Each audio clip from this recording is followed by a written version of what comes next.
Hi ಎಲ್ಲರಿಗೂ welcome back to my channel. It's Pooja here. Crochet ಸೀರೀಸ್ನ 2ನೇ ವಿಡಿಯೋ ಎಪಿಸೋಡ್ 2.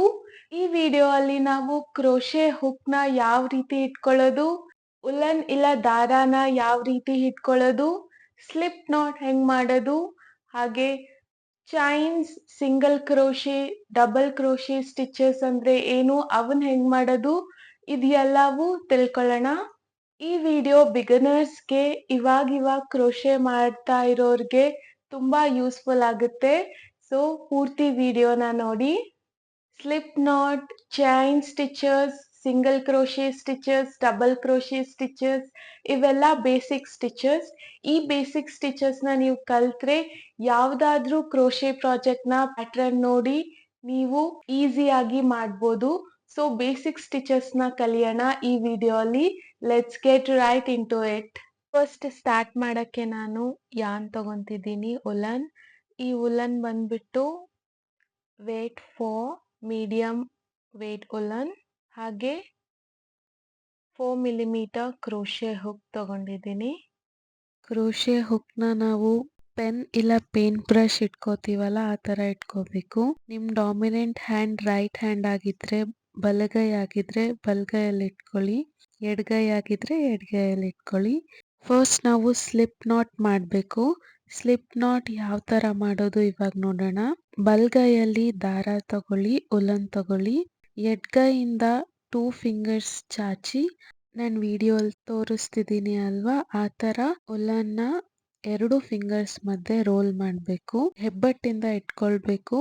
ಹಾಗೆ ಈ ತರ ಎಕ್ಸ್ ಬರೋ ಹಾಗೆ 2 ಬೆರಳಲ್ಲಿ ರೋಲ್ ಮಾಡಬೇಕು. ರೋಲ್ ಆದ್ಮೇಲೆ ಕ್ರೋಶೆ ಹುಕ್ನ ಮೊದಲ್ ಕಾಣಿಸ್ತಿರೋ ದಾರದ ಕೆಳಗಡೆಯಿಂದ ಒಳಗಡೆ ಹಾಕಬೇಕು. ಆಮೇಲೆ ಕ್ರೋಶೆ ಹುಕ್ನಿಂದ 2ನೇ ದಾರನ ಹಿಡ್ಕೊಂಡು ಮೊದಲನೇ ದಾರದ ಕೆಳಗಡೆಯಿಂದ ತಗೊಂಡ್ ಬರ್ಬೇಕು. ಈ ತರ ನಮ್ ಹುಕ್ಕಲ್ಲಿ ಒಂದು ಲೂಪ್ ಸಿಗುತ್ತೆ. ಸಿಕ್ಕಾದ ತಕ್ಷಣ ದಾರದ ಎಂಡ್ ಇರುತ್ತೆ ಅಲ್ಲ, ತುದಿ ಇರುತ್ತೆ ಅಲ್ಲ, ಅದನ್ನ ಇಟ್ಕೊಂಡು ಎಳೆದ್ರೆ ನಮ್ ಸ್ಲಿಪ್ ನಾಟ್ ರೆಡಿ ಆಗುತ್ತೆ. ಈ ತರ ನಾವು ಸ್ಲಿಪ್ ನಾಟ್ ಮಾಡ್ಕೊಂಡ್ರೆ ಕ್ರೋಶೆ ಮಾಡಕ್ ಸ್ಟಾರ್ಟ್ ಮಾಡ್ಬೋದು. ಮತ್ತೊಂದ್ಸತೆ ತೋರಿಸ್ತೀನಿ ನೋಡ್ಕೊಳ್ಳಿ. 2 ಬೆರಳಲ್ಲಿ ದಾರಾನ ರೋಲ್ ಮಾಡ್ಕೋಬೇಕು. ದಾರದ ತುದಿನ ಹೆಬ್ಬಟ್ಟಲ್ಲಿ ಇಟ್ಕೊಂಡು ಎಕ್ಸ್ ತರ ಮಾಡ್ಕೊಂಡು ಆಮೇಲೆ ಕ್ರೋಶೆ ಹುಕ್ನ ಮೊದಲನೇ ದಾರದ ಕೆಳಗ್ಲಿಂದ ಹಾಕಿ 2ನೇ ದಾರಾನ ತಗೊಂಡು ಲೂಪ್ ಮಾಡ್ಕೊಂಡು ದಾರದ ತುದಿನ ಎಳೆದ್ರೆ ನಮ್ ಸ್ಲಿಪ್ ನಾಟ್ ರೆಡಿ. ಇವಾಗ ವರ್ಕಿಂಗ್ ಯಾನ್ ಅಂದ್ರೆ ಕ್ರೋಶೆ ಮಾಡ್ಬೇಕಾಗಿರೋ ಹುಲ್ಲನ್ನ ಯಾವ ತರ ಇಟ್ಕೊಳ್ಳೋದು ನೋಡೋಣ.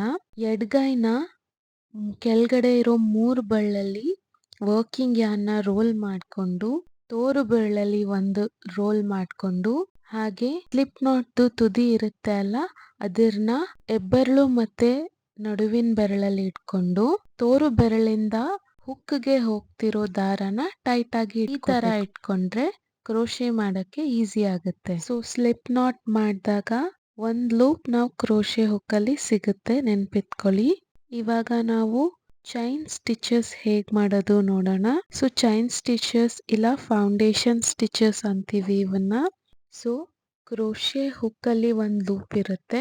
ಕ್ರೋಶೆ ಹುಕ್ಕಿಂದ ವರ್ಕಿಂಗ್ ಯಾನ್ ಅಲ್ಲಿ ಯಾರ್ನ್ ಓವರ್ ಮಾಡಿ ದಾರಾನ ಇಟ್ಕೊಂಡು ಕ್ರೋಶೆ ಹುಕ್ಕಲ್ಲಿ ಯಾವ ಲೂಪ್ ಇರುತ್ತೆ ಆ ಲೂಪ್ ಒಳಗಡೆಯಿಂದ ನಾವು ಕ್ರೋಶೆ ದಾರಾನ ತಗೊಂಡ್ ಬಂದ್ರೆ ಮತ್ತೆ ಕ್ರೋಶೆ ದಾರದಲ್ಲಿ ನಮ್ಗೊಂದು ಲೂಪ್ ಸಿಗುತ್ತೆ, ಕೆಳಗಡೆ ಚೈನ್ ಸ್ಟಿಚ್ ಆಗಿರುತ್ತೆ. ಸೊ ನಾವು ಕ್ರೋಶೆ ಹುಕ್ನ ವರ್ಕಿಂಗ್ ಯಾನ್ ಇಂದ ಯಾರ್ನ್ ಓವರ್ ಮಾಡಿ ದಾರ ತಗೊಂಡ್ ಬಂದು ಕ್ರೋಶೆ ಹುಕ್ಕಲ್ಲಿ ಆಲ್ರೆಡಿ ಇರೋ ಲೂಪ್ ಒಳಗಡೆಯಿಂದ ತೆಗೆದ್ರೆ ನಮಗೆ ಕೆಳಗಡೆ ಚೈನ್ ಸ್ಟಿಚಸ್ ಸಿಗುತ್ತೆ. ಈ ತರ ನಾವು ಚೈನ್ ವೀಸ್ನ ಇಲ್ಲ ಫೌಂಡೇಶನ್ ಚೈನ್ಸ್ನ ಮಾಡ್ಬೋದು. ಇನ್ನ ಒಂದ್ಸತೆ ತೋರಿಸ್ತೀನಿ ನೋಡ್ಕೊಳ್ಳಿ. ಯಾರ್ನ್ ಓವರ್ ಮಾಡಿ ಲೂಪ್ ಒಳಗಡೆಯಿಂದ ದಾರಾನ ತೆಕ್ಕೊಂಡ್ ಬಂದ್ರೆ ಚೈನ್ ಸ್ಟಿಚಸ್ ಸಿಗ್ತವೆ. ಈ ತರ ಕೆಳಗಡೆ ವಿ ಅಂತ ಕಾಣ್ತಿದೆ ಅಲ್ಲ, ಅದೇ ಚೈನ್ ಸ್ಟಿಚಸ್. ಇವಾಗ ನೆಕ್ಸ್ಟ್ ನಾವು ಸಿಂಗಲ್ ಕ್ರೋಶೆ ಸ್ಟಿಚಸ್ ಹೆಂಗ್ ಮಾಡೋದು ನೋಡೋಣ. ಫಸ್ಟ್ ನಮ್ಗೆ ಫೌಂಡೇಶನ್ ಚೈನ್ಸ್ ಬೇಕು. ಫೌಂಡೇಶನ್ ಚೈನ್ಸ್ ಆದ್ಮೇಲೆ ನಾವು ಸಿಂಗಲ್ ಕ್ರೋಶೆ ಸ್ಟಿಚಸ್ ನ ಸ್ಟಾರ್ಟ್ ಮಾಡ್ಬೇಕಾಗತ್ತೆ. ಸೊ ಸಿಂಗಲ್ ಕ್ರೋಶೆ ಮಾಡ್ಬೇಕಾದ್ರೆ ಫಸ್ಟ್ ನೀವು ಹುಕ್ ಇಂದ ಕೆಳಗಡೆ ಇರೋ ಫಸ್ಟ್ ಚೈನ್ ನ ಸ್ಕಿಪ್ ಮಾಡ್ಬೇಕು, ಬಿಟ್ಬಿಡ್ಬೇಕು. ಅದು ನಿಮ್ಗೆ ಹೈಟ್ ಆಗಿ ಕನ್ಸಿಡರ್ ಆಗುತ್ತೆ.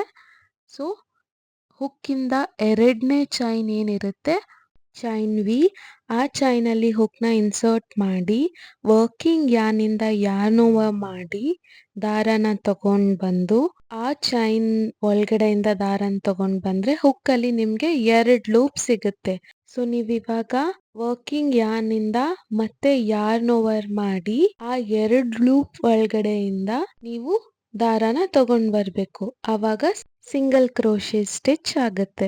ಸೊ ಮತ್ತೆ ಹೇಳ್ತೀನಿ, ನೆಕ್ಸ್ಟ್ ಚೈನ್ ವಿ ಅಲ್ಲಿ ಹುಕ್ ನ ಇನ್ಸರ್ಟ್ ಮಾಡಿ ವರ್ಕಿಂಗ್ ಯಾರ್ನ್ ಇಂದ ದಾರನ ತಗೊಂಡ್ ಬಂದು ಕ್ರೋಶೆ ಹುಕ್ ಅಲ್ಲಿ 2 ಲೂಪ್ ಆಗುತ್ತೆ. ಮತ್ತೆ ವರ್ಕಿಂಗ್ ಯಾರ್ನ್ ಇಂದ ಯಾರ್ನ್ ಓವರ್ ಮಾಡಿ ದಾರನ ಹುಕ್ ಅಲ್ಲಿ ತಗೊಂಡ್ ಬಂದು ಆ 2 ಲೂಪ್ಸ್ ಒಳಗಡೆಯಿಂದ ದಾರನ್ ತಗೊಂಡ್ ಬಂದ್ರೆ ನಿಮ್ ಸಿಂಗಲ್ ಕ್ರೋಶೆ ಸ್ಟಿಚ್ ಸಿಗುತ್ತೆ. So insert into the next chain, yarn over, pull up a loop, yarn over again, pull through 2. ಇದು ಸಿಂಗಲ್ ಕ್ರೋಶೆ ಆಗುತ್ತೆ. ಹಾಗೆ ಎಲ್ಲ ಚೈನ್ ವಿ ಸ್ಟಿಚಸ್ ಅಲ್ಲೂ ನೀವು ಸಿಂಗಲ್ ಕ್ರೋಶೆ ಮಾಡಬೇಕು. ಸೇಮ್ ಸ್ಟೆಪ್ಸ್ ರಿಪೀಟ್ ಮಾಡಬೇಕು. ಆವಾಗ ನಿಮಗೆ ಈ ತರ single crochet stitches in a row ಸಿಗುತ್ತೆ. ಒಂದು row of single crochet stitches ಇವು. ಇವಾಗ ನಾವು ಡಬಲ್ ಕ್ರೋಶೆ ಸ್ಟಿಚಸ್ ಯಾವ ತರ ಮಾಡೋದು ನೋಡೋಣ. ಡಬಲ್ ಕ್ರೋಶೆ ಸ್ಟಿಚಸ್ ಸ್ಟಾರ್ಟ್ ಮಾಡಕ್ಕೂ ಫೌಂಡೇಶನ್ ಚೈನ್ಸ್ ಬೇಕು. ಡಬಲ್ ಕ್ರೋಶೆ ಸ್ಟಿಚಸ್ ಸ್ಟಾರ್ಟ್ ಮಾಡ್ಬೇಕಾದ್ರೆ ನಾವು ಲೂಪ್ ಇಂದ 2 ಚೈನ್ಸ್ ನ ಸ್ಕಿಪ್ ಮಾಡ್ತೀವಿ. ಸೊ 2 ಚೈನ್ಸ್ ನ ಬಿಟ್ಟು ಲೂಪ್ ಇಂದ 3ನೇ ಚೈನ್ ವಿ ಅಲ್ಲಿ ನಾವು ಹುಕ್ ನ ಇನ್ಸರ್ಟ್ ಮಾಡ್ತೀವಿ. ಇನ್ಸರ್ಟ್ ಮಾಡೋಕಿನ ಮುಂಚೆ ಡಬಲ್ ಕ್ರೋಶೆ ಸ್ಟಿಚಸ್ಗೆ ಫಸ್ಟ್ ಯಾರ್ನ್ ಓವರ್ ಮಾಡ್ಕೊಂಡು ಕ್ರೋಶೆ ಹುಕ್ ಅಲ್ಲಿ 2 ಲೂಪ್ಸ್ ಇಟ್ಕೋಬೇಕು. ಆಮೇಲೆ ಥರ್ಡ್ ಚೈನ್ ಅಲ್ಲಿ ಹುಕ್ ನ ಇನ್ಸರ್ಟ್ ಮಾಡಿ, so first double crochet start ಮಾಡ್ಬೇಕಾದ್ರೆ ಯಾರ್ನ್ ಓವರ್ ಮಾಡಿ ಹುಕ್ ಅಲ್ಲಿ 2 ಲೂಪ್ಸ್ ಇಟ್ಕೋಬೇಕು. ಆಮೇಲೆ 2 ಚೈನ್ಸ್ ನ ಸ್ಕಿಪ್ ಮಾಡಿ ಥರ್ಡ್ ಚೈನಿಗೆ ನಿಮ್ ಹುಕ್ ನ ಇನ್ಸರ್ಟ್ ಮಾಡಬೇಕು. ಮತ್ತೆ ವರ್ಕಿಂಗ್ ಯಾರ್ನ್ ನಿಂದ ಯಾರ್ನ್ ಓವರ್ ಮಾಡಿ ಆವಾಗ ನಮ್ಗೆ ಕ್ರೋಶೆ ಹುಕ್ ಅಲ್ಲಿ 3 ಲೂಪ್ಸ್ ಸಿಗ್ತವೆ. ಮತ್ತೆ ವರ್ಕಿಂಗ್ ಯಾರ್ನ್ ನಿಂದ ಕ್ರೋಶೆ ಹುಕ್ ನ ಯಾರ್ನ್ ಓವರ್ ಮಾಡಿ ದಾರ ತಗೊಂಡ್ ಬಂದು ಫಸ್ಟ್ 2 ಲೂಪ್ಸ್ ಒಳಗಡೆಯಿಂದ ದಾರನ ತೆಗಿಬೇಕು.